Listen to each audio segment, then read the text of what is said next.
చేసే విధానం చూపిస్తున్నాను. రసం ఏముంది అనుకోవద్దండి, తెలియని వాళ్ళ కోసం. తెలియని వాళ్ళు కానీ ఉంటారు కదా.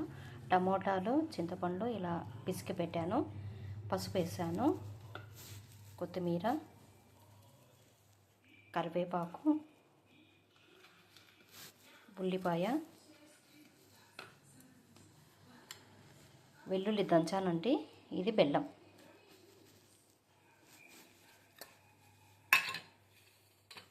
బాగా పిసుకోవాలండి ఇట్లా.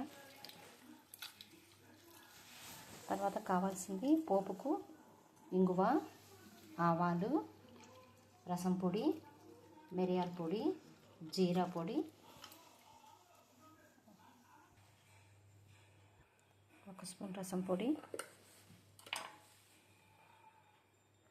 కొద్దిగా మిరియాల పొడి, కొద్దిగా జీరా పొడి. ఇవి మళ్ళీ కలపాలండి. కలిపేశాక ఇప్పుడు సాల్ట్ వేసుకోవాలి. చూడండి, తగినంత సాల్ట్. ఇప్పుడు వాటర్ వేసుకొని ఇంకా పోపు పెట్టుకోవాలి. ఇప్పుడు గ్యాస్ వెలిగించేసి ఆయిల్ వేసుకోవాలి.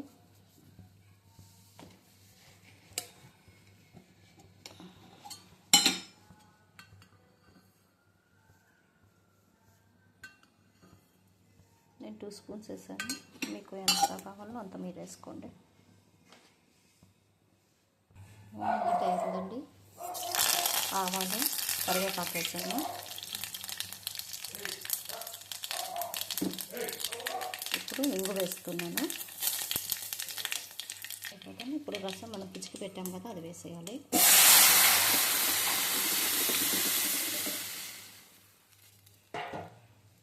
ఇప్పుడే ఉప్పు సరిపోయిందో లేదో చెక్ చేసుకోవాలి. తప్పకుండా ట్రై చేయండి. తెలియని వాళ్ళ కోసం మాత్రమే చెప్తున్నాను. రసం ఏముంది అని అనుకోవద్దండి. చూడండి, ఇలా పొంగు వస్తే సరిపోతుంది, తెల్లాల్సిన అవసరం ఏం లేదు. తెలితే టేస్ట్ మారిపోతుంది. ఇలా పొంగు వచ్చేటప్పుడు ఆఫ్ చేసేసుకుంటే సరిపోద్ది.